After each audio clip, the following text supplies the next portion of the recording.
నమస్తే. శ్రీ గురుభ్యో నమః. శ్రీమాత్రే నమః. ఆదిత్యాయ చ సోమాయ మంగళాయ బుధాయ చ గురు శుక్ర శనిభ్యే రాహవే కేతవే నమః. మనం ప్రతినిత్యం కూడా ప్రకృతిలో బతుకుతున్నటువంటి ప్రతి జీవరాశికి ఖగోళంలో ఉన్నటువంటి ఆ గ్రహాల ప్రభావం అనేటువంటిది పడుతుంది.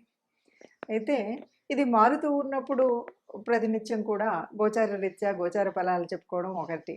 ఇది కాకుండా మనకి ఈ గ్రహాల మార్పు అనేక రకాలుగా ఉంటాయి. ఒక్కొక్కసారి కొన్ని గ్రహాలు వెనక్కి వెళ్ళడం అంటే వక్రగతి అంటాం. ఈ వక్రగతి దగ్గరికి వచ్చేసరికి వాటి వల్ల ఫలితాలు మారుతూ ఉంటాయి. అలా ఈ వక్రగతిగా వెళ్ళడము అనేటువంటివి ఎలా ఉంటుంది అంటే, నిజం చెప్పాలంటే మనకున్న గ్రహాల్లో సూర్యచంద్రులు ఇద్దరికీ అసలు వక్రగతి ఎప్పుడూ ఉండదు. రాహుకేతువుల్ని గనక తీసుకున్నట్టయితే ఎప్పుడూ వక్రగతిలోనే ఉంటారు. ఇక మిగతా గ్రహాలు ఏవైతే ఉన్నాయో అవి అప్పుడప్పుడు వక్రగతిలోకి వెళుతూ ఉంటాయి. అవి మనం పుట్టినప్పుడు వక్రగతిలో ఉండొచ్చు, లేదా ఇలా మధ్యలో వక్రగతి వస్తూ ఉండొచ్చు. అలా వక్రగతి వచ్చినప్పుడు ఫలితాలు విభిన్నంగా ఉంటాయి. అలా ఆలోచించినప్పుడు మనకు ప్రస్తుతం శని వక్రగతిలో నడుస్తుంది. అదేవిధంగా 2024 ఆగస్టు 6 నుండి 26 వరకు దాదాపుగా ఈ మధ్యకాలంలో బుధుడు వక్రిస్తున్నాడు. సరే, అన్ని గ్రహాలు వక్రిస్తున్నాయన్నారు కదా. ఇలా వక్రించినప్పుడు మరి ప్రత్యేకత ఏమిటి అని కనుక మనం అనుకున్నట్టయితే, బుధుడి యొక్క వక్రగతి అన్నప్పుడు పెద్ద తేడా ఏం లేదు. శని వక్రగతి అన్నప్పుడు పెద్ద తేడా లేదు. ఆ సమయం ఏదైతే వక్రగతి సమయం ఉందో అప్పుడు కొన్ని ఫలితాలు అయితే వస్తాయి. కానీ ఇప్పుడు ఈ 24 ఆగస్టులో జరుగుతున్నటువంటి ఆగస్టు 6 రోజు మారుతున్నటువంటి మార్పులో ఒక ప్రత్యేకత అయితే ఉంది అని చెప్పచ్చు. ఎప్పుడైనా సరే శనికి బుధుడికి ఒక సంబంధం ఏర్పడినప్పుడు ఒక యోగం ఏర్పడుతుంది. ఆ యోగాన్ని శశబుధ యోగం అంటారు. మరి శశబుధ యోగం ఇప్పుడు ఎలా ఉంది అంటే వక్రగతిలో 2 గ్రహాలు కూడా వక్రగతిలో ఉన్నప్పుడు జరుగుతుంది. ఇది ఒక ప్రత్యేకత. ఇక రెండవ ప్రత్యేకత ఏంటి అంటే, ఈ సంబంధం ఎలా ఏర్పడింది అంటే, బుధుడికి శని, శనికి బుధుడు ఇద్దరూ కూడా సమసప్తకాల్లో ఉన్నారు. ఇలా సమసప్తకాల్లో ఉన్నప్పుడు ఈ వక్రించినటువంటి 2 గ్రహాల యొక్క ఫలితం వల్ల మనకు జరిగేటువంటి ఈ యోగం ఏ రాశి వారికి ఎలా ఉంటుంది, ఎట్లా ఉంటుంది అసలు. ఎప్పుడైనా సరే శశబుధ యోగం అంటేనే ఆర్థికంగా చాలా అభివృద్ధిని సాధించే విధంగాను, అభివృద్ధిగా ఉండేలాగాను, ఏదైనా పనులు కాని పనులు అయ్యేలాగాను, మనకు ఏ రకమైనటువంటి ఇప్పటి వరకు ఉన్నటువంటి ఆలోచనలు, ఊహలు ఏవైతే ఉన్నాయో, కార్యంలో పెట్టాలి అనుకున్నటువంటి ఏవైతే ఉన్నాయో అవన్నీ కూడా కార్యంలో పెట్టడానికి అనువుగా ఉండేటువంటి పరిస్థితి శశబుధ యోగంలో ఉంటుంది. మరి అలాంటప్పుడు ఆ యోగంలో ఇప్పుడు ఏంటి ప్రత్యేకత అంటే, 2 గ్రహాలు కూడా వక్రించి ఉన్నాయి. ఈ వక్రించి ఉన్నప్పుడు కొన్ని రాసుల వారికి బాగా శుభదాయకంగాను, మరికొన్నింటికి మధ్యస్థంగాను ఉంటుంది. అసలు శశబుధ యోగం అంటేనే చాలా వరకు మంచి జరుగుతుంది, కానీ ఎక్కడ కూడా చెడు అనేది కనిపించదు. కానీ కొన్ని రాసుల వారికి చాలా అద్భుతంగా ఉంటుంది. కేవలం అది 20 రోజులు అయినప్పటికీ కూడా కొన్నింటికి మధ్యస్థంగా ఉంటుంది. ఈ 1-2కు అటు ఇటుగా ఉండవచ్చు. అయినప్పటికీ ఈ యోగం మరి దీని ఫలితాలు ఎలా ఉంటాయి, ఏ రాశి వారికి ఎలా ఉంటాయో ఒక్కొక్కటిగా చూద్దాం. తదుపరి మీనరాశి. మీనరాశి ఇది చివరి రాశి. దీనికి ఇప్పుడు జరుగుతున్నటువంటి శశబుధ యోగానికి ఏమైనా సంబంధం ఉందా అంటే, సంబంధం ఓ రకంగా ఉంది. ఇదైతే బుధుడికి రాశి కాదు, శనికి రాశి కాదు. మరి ఏ రకంగా అంటే, బుధుడికి ఇక్కడ మనకి ఎప్పుడు కూడా కేంద్ర కోణాధిపత్యాలు ఉన్నటువంటి వాటిల్లో మనకు కొంత లాభం జరుగుతుంది అనేటువంటి విషయం అందరికీ తెలిసిందే. ఆ విధంగా ఇప్పుడు మీనరాశి వారికి ఉపయోగం ఉంటుంది. ఈ ఉపయోగం ఏ విషయాల్లో ఉంటుంది? ఆర్థిక పరంగా ఉంటుంది, ఆలోచన పరంగా ఉంటుంది, సంతాన పరంగా ఉంటుంది. రేపటి గురించి ఏదైనా అంటే ఫ్యూచర్ ప్లాన్స్ ఏవైతే చేస్తామో వాటిల్లో ఈ రకమైన ఉపయోగాలు ఉంటాయి. అయితే ఒక్క విషయాన్ని మాత్రం ఎప్పుడు మర్చిపోకూడదు. ఉపయోగం ఉంటుంది అంటే ఎప్పుడు కూడా నాకేముంది అని అప్పుడప్పుడు మనకు సినిమాల్లో చూపెడుతూ ఉంటారు. సర్లే నాకు రాజయోగం ఉంది, నాకు ఈ యోగం ఉందని మనం కదలకుండా అక్కడే కూర్చుంటే మాత్రం వచ్చేటువంటి యోగాలు ఏవి ఉండవు. ఎప్పుడైనా సరే నువ్వు పడే శ్రమకు ఆ చక్కగా గ్రహానుకూలత కలిగి మంచి జరిగిస్తుంది. అంతే తప్ప నేను ఏ పని చేయను గానీ నాకు బాగా యోగం ఉంది అంటే జరిగేటువంటి పని కాదు. మీరు చేస్తున్నటువంటి పనులు చేస్తూ ఉన్నప్పుడు ఆర్థిక పరంగా గానీ, మానసికంగా గానీ, మంచి ఆలోచన విధానంగా గానీ, చక్కటి ఆలోచనలతో ముందుకు వెళ్ళే విధంగా ఉద్యోగంలో గానీ, వ్యాపారంలో గానీ, చదువులో గానీ, సంతాన విషయంలో గానీ ముందుకు వెళ్ళడానికి మంచి ఆలోచన కుదరడం, మంచి బుద్ధి కలగడం, మంచి మార్గదర్శనం దొరకడం, ఒక మంచి ప్రణాళిక మనం వేసుకోగలగడం అనేది జరుగుతుంది. నువ్వసలు ప్రణాళికే వేయకపోతే అది గాల్లో దీపం పెట్టి దేవుడా నువ్వే రక్ష అంటే జరిగేటువంటి విషయం కాదు కాబట్టి, మనం చేస్తున్నటువంటి పనులను చేసుకుంటూ వెళుతూ ఉన్నప్పుడు ఇలాంటి కలిసి వచ్చే యోగాలు మనకు చాలా ఉపయోగపడతాయి. ఒక్కొక్క రాశికి ఈ విధంగా ఉంది అని మనం చూస్తూ ఉన్నాం కదా! ఇప్పుడు ఈ రాశికి ఇలా ఉంది అని చెప్పేటప్పుడు మరి ఇలాగే ఉంటుందా? దీనికి ఏం చేయాలి? ఎలా చేయాలి? అంటే ఒకటి, ఎవరికైనా సరే శశబుధ యోగం అనగానే ఇది మంచినిస్తుంది.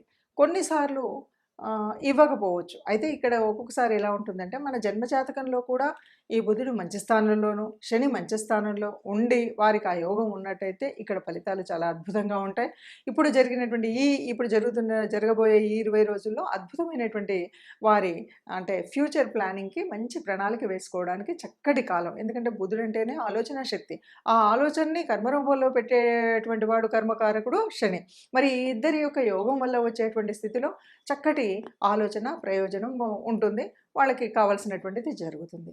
కానీ అలా అందరికీ ఉంటుందా అంటే అందరికీ మరి పుట్టుకతో ఆ యోగం ఉండకపోవచ్చు. మరి లేని వాళ్ళు ఇప్పుడు ఈ గ్రహరీత్యా జరుగుతున్నటువంటి మార్పుల వల్ల వచ్చినటువంటి ఈ యోగాన్ని వడిసిపెట్టేటువంటి ప్రయత్నం అయితే చేయాలి. ఎలా చేయాలి? ఏం చేయాలి? అంటే అందరికీ ఈ యోగం యొక్క ఫలితం అయితే ఉంటుంది. వక్రగతిలో ఉన్నప్పుడు ఎవరికైతే ఈ బుధుడు గాని, శని గాని యోగకారకుడు కానటువంటి గ్రహాలున్నాయో వాళ్ళకి పనిచేస్తుంది.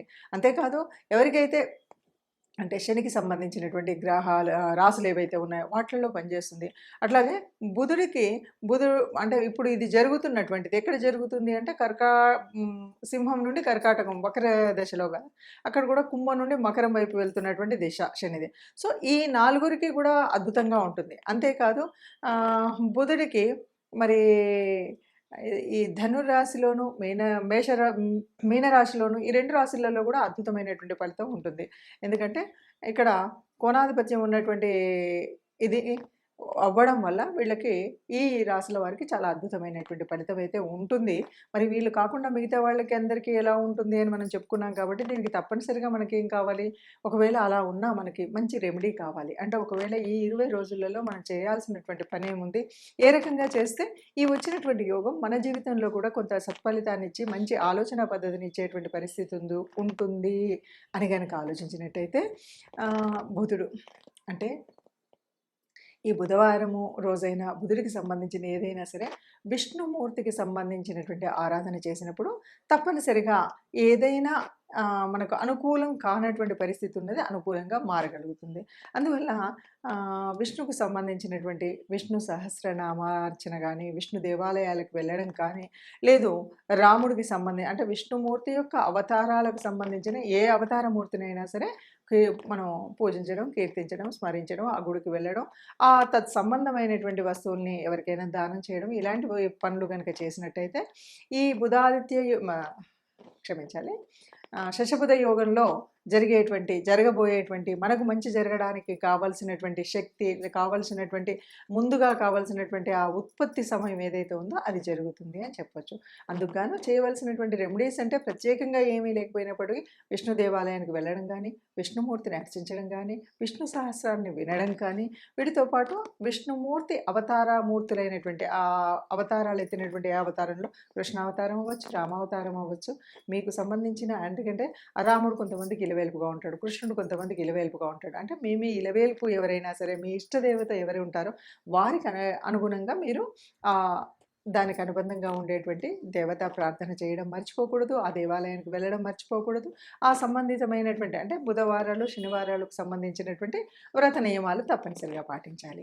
బుధ, శని వ్రత నియమాలు ఏముంటాయి అంటే బుధవారం అనేసరికి మనకు విష్ణుమూర్తికి సంబంధించినటువంటి రోజు. అలాగే ఆ రోజు మనం ఏదైనా దానం చేయాలంటే ఆకుపచ్చ రంగు వస్త్రం అయితే ఆకుపచ్చ రంగు, కూరగాయలు ఇలాంటివి దానం చేసినప్పుడు ఆ ఆకుపచ్చకు సంబంధించినటువంటి వస్తువులను దానం చేయడం ఒక పద్ధతి. అలాగే గోగ్రాసం ఇవ్వడం. ఇంతే కాదు మరి శనికి సంబంధించినంత వరకు మనం ఏం చేస్తామంటే శని అంటే వృద్ధులకు సేవ చేయడం, ఎవరైతే కర్మచారులు ఉన్నారో వారికి కావాల్సినంత ఇంత ఆకలి తీర్చడం కోసం చేయాల్సినటువంటి పని. సరే శనికి సంబంధించినటువంటిది ఆయిలు, అంటే నువ్వుల నూనె ఇలాంటివన్నీ ఒక పద్ధతి అయినప్పటికీ కూడా ముఖ్యంగా ఎవరైతే కర్మచారులు ఉన్నారో, ఎవరైతే వృద్ధులున్నారో వారికి సేవ చేయడం, వారిని ఆదుకోవడం, వారికి సహాయం చేయడం అనేటువంటి పనుల వల్ల శని తొందరగా సంతృప్తి చెందుతాడు. ఇలాంటి పనులను చేసినట్టయితే చక్కగా మనం అనుకున్నటువంటి కోరికలు తీరుతాయి. మనం అనుకున్నట్టుగా ఈ 20 రోజుల ఈ యోగం ఏదైతే ఉందో అది మనకు కూడా అనుకూలించే విధంగా ఉంటుంది. ఇదండి ఇది. అందరూ ఇలా ఏ యోగం వచ్చినా, ఏ రకమైనటువంటి గ్రహ స్థితులు ఉన్నప్పటికి కూడా అందరూ సుఖంగా ఉండాలి. అందరిలో మనము ఉండాలి. సర్వే జనా సుఖినో భవంతు.